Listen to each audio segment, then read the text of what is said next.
A paz do Senhor, meu irmão, minha irmã.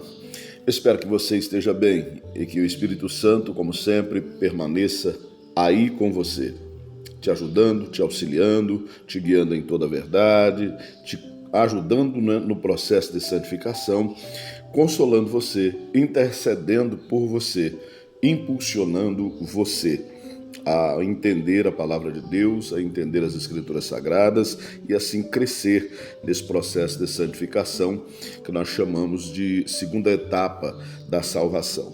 Amém? Quero voltar a meditar na palavra de Deus com você e pensar a palavra de Deus juntamente com você.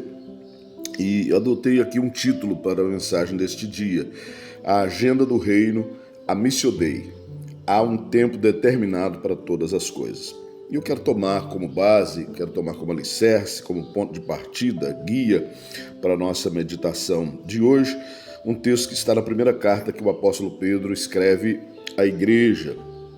Eu quero ler no capítulo 2, do versículo 6 até o versículo 9. O texto diz assim: Pois isso está na Escritura: Eis que ponho em Sião uma pedra angular, eleita e preciosa, e quem nela crê não será envergonhado. Portanto, para vocês, os que creem, esta pedra é preciosa, mas para os descrentes, a pedra que os construtores rejeitaram, essa veio a ser a pedra angular. Pedra de tropeço e rocha de ofensa. São estes os que tropeçam na palavra, sendo desobedientes para o que também foram destinados ou foram chamados. Mas vocês, porém, são geração eleita, sacerdócio real, nação santa, povo de propriedade exclusiva de Deus, a fim de proclamar as virtudes daquele que os chamou das trevas para a sua maravilhosa luz. Este texto está na primeira carta que Pedro escreve à igreja, no capítulo 2, como já disse, compreendendo do versículo 6 até o versículo 9. Deus, amados, é extremamente amoroso, tanto é assim que nunca abriu mão de nós. João 3,16 diz, né, e para mim este é o maior relato bíblico desse amor que excede todo o entendimento, diz: Porque Deus amou o mundo de tal maneira que deu o seu Filho unigênito, para que todo aquele que nele crê não pereça, mas tenha a vida eterna. Amém? Essa é a maior expressão de amor, né? E não se achou algo que pudesse mensurar o amor de Deus usando-se ou utilizando-se a palavra tal, a expressão tal, né? Nós vamos seguindo então com a nossa meditação de hoje, partindo desse texto da segunda carta do apóstolo Pedro à igreja. Em sendo o assunto missões, eu não poderia me eximir da responsabilidade de pensar com você esse tema tão importante, eu diria mesmo urgente, elegendo pela instrução do Espírito Santo um texto condizente com o assunto em questão. Este, constante da primeira carta do apóstolo Pedro, como nós já dissemos, observando que de fato ele representa o principal propósito de Deus, a Missio Dei, a missão de salvar o homem. Iniciado fora da cronologia, fora do Cronos, né, que rege o tempo do universo materializado, segundo a carta aos Efésios, capítulo 1, versículo 4, onde o texto diz que nós fomos eleitos nele antes da fundação dos tempos, quer dizer, antes de sermos criados, antes da criação do homem.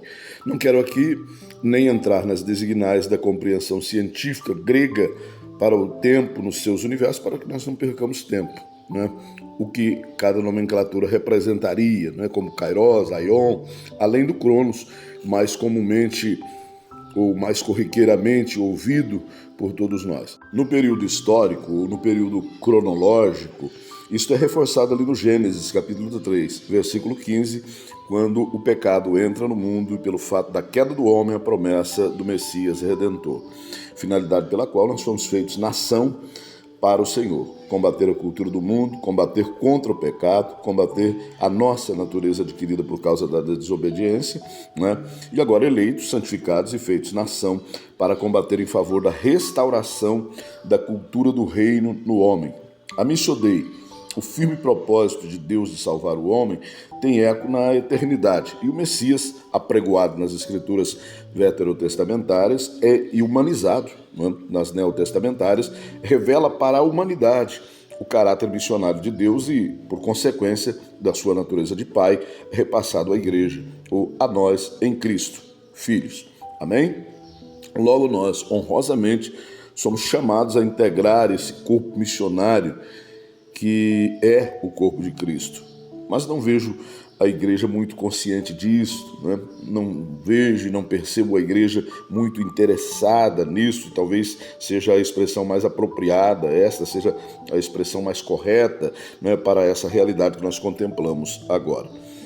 Talvez por não saber que este é o caminho inevitável para os discípulos do Cristo.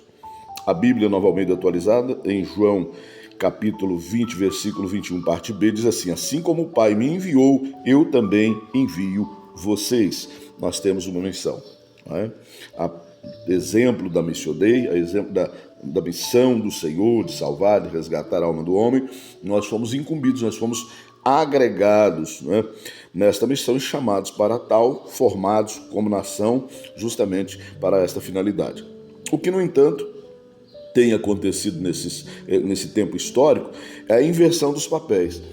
A igreja, ou para não correr o risco de me fazer entender mal, o sistema religioso, o homem, na irreverência da sua natureza, parece-me estar obstinado a sujeitar Deus ao papel de servo, num absoluto ato de inversão dos papéis, rejeitando a ordem de santificação para o cumprimento do serviço, de santificação, de adoração, de propagação da mensagem do reino, onde tomamos Cristo como nosso serviçal e o Senhor, Criador de todas as coisas, como mago da lâmpada mágica, para que atenda incondicionalmente os nossos desejos.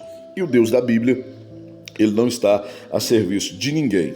E o evangelho do cristianismo atual é ou nunca foi o evangelho de Cristo, aquele que nos conduz à santificação, começando pela serviência.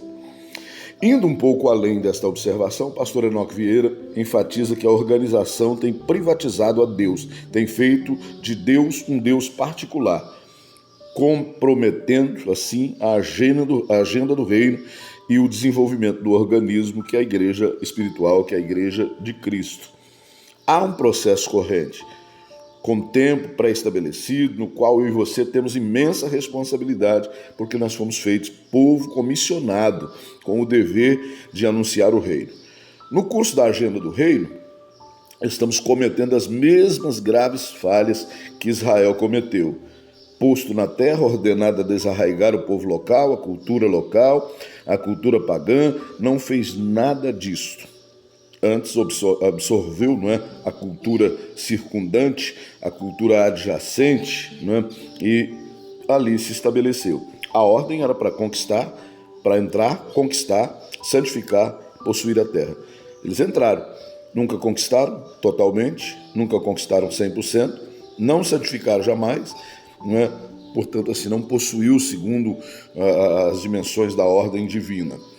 A Missio Dei é um termo latino mencionado pela primeira vez por Karl Barth, um teólogo de origem suíça, em 1952, que ele trata de entender a grande missão de Deus, para a qual nós somos honrosamente convidados a participar, na condição de povo eleito para esta finalidade. Indo por partes, eu particularmente entendo, olhando para as Escrituras, que a comissão da igreja ela começa efetivamente em Marcos 16:15, passa por Atos 1:8, Mateus 28, 18 ao 20 e termina em Mateus 24, 14. A primeira referência dessas quatro, né, segundo a Bíblia Nova Almeida atualizada, Marcos 16:15, né, está escrito assim: disse-lhes, vão por todo mundo e preguem o evangelho a toda criatura. Quem crer e for batizado será salvo, quem, porém, não crer será condenado. Esse é o ID, né? Um texto muito conhecido e ministrado dentro da igreja, o ID de Jesus, né? Ordem dada à sua igreja, ordem dada àqueles, né, que foram comissionados a anunciar o reino e integrar esse corpo chamado corpo de Cristo. O verbo crer aqui, né, aquele que crê, apresentado na sua forma transitiva indireta, é a condicional para ser salvo, a fé. Nós temos a reafirmação disso lá em João 3,16. E Deus amou o mundo de tal maneira que deu o seu Filho unigênito para que todo aquele que nele crê não pereça, mas tenha a vida eterna. Em João, capítulo 16, versículo 9, Jesus diz que uma das tarefas do Espírito Santo é convencer o homem do pecado de não crer nele. Não é? Ele vai dizer que quando vier o Consolador, ele vai convencer o homem do pecado, da justiça e do juízo. Não é? Do pecado porque não creem nele. Romanos 10, versículos 13 até o 15, vai dizer: porque todo aquele que me invocar, ou que invocar o nome do Senhor será salvo. Como, porém, invocarão aquele em quem não creram? E como crerão naquele de quem nada ouviram? E como ouvirão se não há quem pregue? E como pregarão se não forem enviados? Então, amados, esta nação, que é a igreja, está comissionada a anunciar, a cumprir o ID, a ser participante da Missio Dei, a missão de Deus de salvar a humanidade, de salvar o homem. Amém? Nós vamos voltar a este assunto no próximo episódio desta série em que nós estamos meditando na Missio Dei, a missão de Deus. Amém? Vamos orar em nome de Jesus. Senhor nosso Deus e nosso Pai, nesta manhã nós oramos agradecidos uma vez mais pela presença do Teu Espírito, Senhor meu Deus, que nos auxilia, que nos guia, que nos consola, que nos ajuda, que nos dá suporte, Senhor amado, no entendimento da Tua palavra e no processo, Senhor amado, de santificação, nos dá crescimento.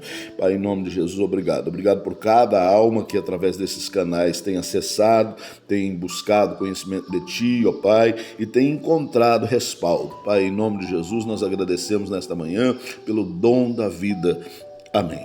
Fique em paz.